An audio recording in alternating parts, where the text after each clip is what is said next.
That ending, though, man. That ending got me. The seventh prince, Lux Arcadia, the weakest undefeated, aka the black hero, dude. When the man summoned the Bahamut drag frame, and he was going in that, you see him zooming around through the air, just multiple explosions wrecking everyone, dude. And then that reload on fire shit, dude. Oh my goodness, you just see him, the rays of sunlight beaming down. What Lerche is doing visually with this series is something that I truly love, and I'll get into in a second. But the design of the Bahamut drag frame, like really seeing it and seeing Lux go in, shit was beast. I'm not gonna lie, that ending got to me. But let's dive into it. Saijaku Muhai no Bahamut episode 2. I'm gonna be completely honest. Despite, the generic harem vibes that bleed from this series, and, the numerous bouts of cliche that we've had to endure the first 2 episodes, which doesn't really get to me, because I need this in my life to begin with. I always need my ecchi harem. Doesn't need to be too complex. I don't care if it has numerous tropes we've seen before in cliche, because right now, the first 2 episodes definitely have entertained me, and with this second episode, I'm actually starting to get more interested in the plot, and the setup and everything like that, because the first episode, and I don't know if the first episode was it was a result of the pacing, and while I like the pacing, I can definitely tell that this is very fast paced. I want to ask the light novel readers, because I've been hearing a lot of talk about the light novel recently, and people are telling me that the light novel is fucking dope, so stick with this adaptation. And since it's Lerche, my boy Ando Masaomi, and what I'm seeing visually is just, and the voice acting is on point, I'm just genuinely entertained. There's something about the air of the series that entertains me, and I love, you know me, I love harem, I love ecchi, I love action, battle harms, and I always need something in my life like that, and this is my fix for the season.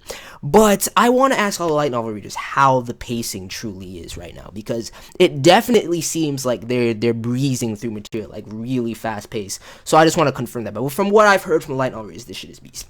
So I'm gonna stick with it because I was entertained with this episode. Yes, the first half of the episode, classic setup. I just say this right now. FIENDS is stacked though, man. FIENDS is, classic, childhood best friend character, making my girl LISHA jealous and whatnot, which I'll get into later, but Fie is fucking, like, I straight up raised an eyebrow when I saw that, when I just saw her sitting in that chair. I was like, really? They're exploding right now. And when the man woke up, he's like, oh, what is this what is this nice blanket that I'm laying on? You see the man just straight up grabbing Fie's opie. I was like, yo. And of course, they're roommates. The director, we find out, is Fie's older sister and everything like that. And they decided, she decided to put them in the room together. Kind of harkening back slightly to Rakudai, in not in a huge major way or anything like that. But I definitely can see and further the comparisons that people keep and continue to throw around, mainly with LUX'S, epithet, and just the fact that it's a battle harm, that, the light novels are also published in the same publication. So that's really where I think it comes from.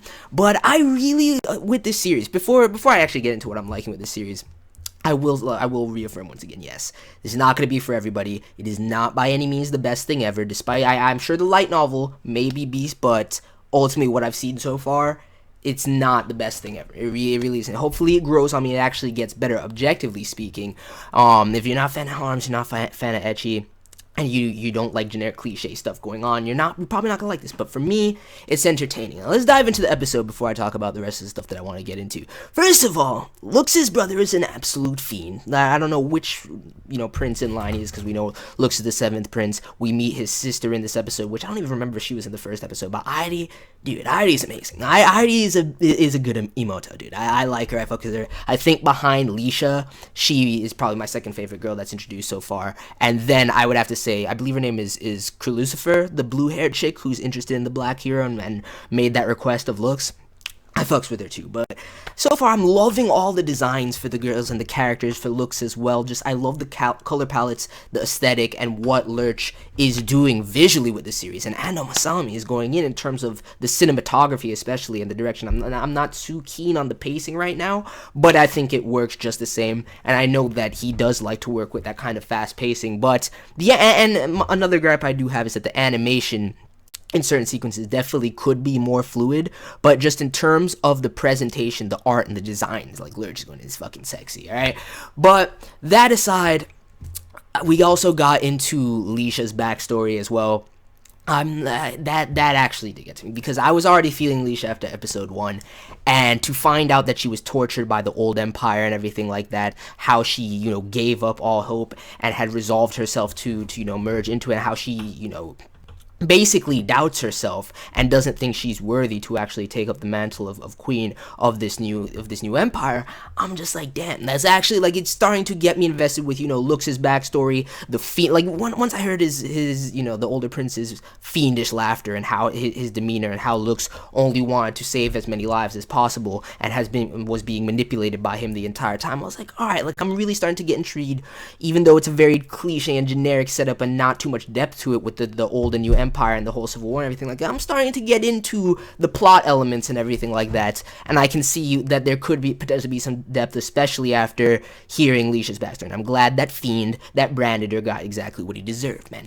Using the whistle to control the abyss and everything like that. I was just like, yeah, what is happening here? What is happening here? No, just get this fiend out of here. But I am somewhat interested. But right now, for me, this is just something that's really entertaining. I got my nano.RIPE greatness on the ED. I was waiting for it last week. It's been a while since I've got a nano.RIPE track, dude. And I really love this ED. It might very well be one of my favorite EDs of the season.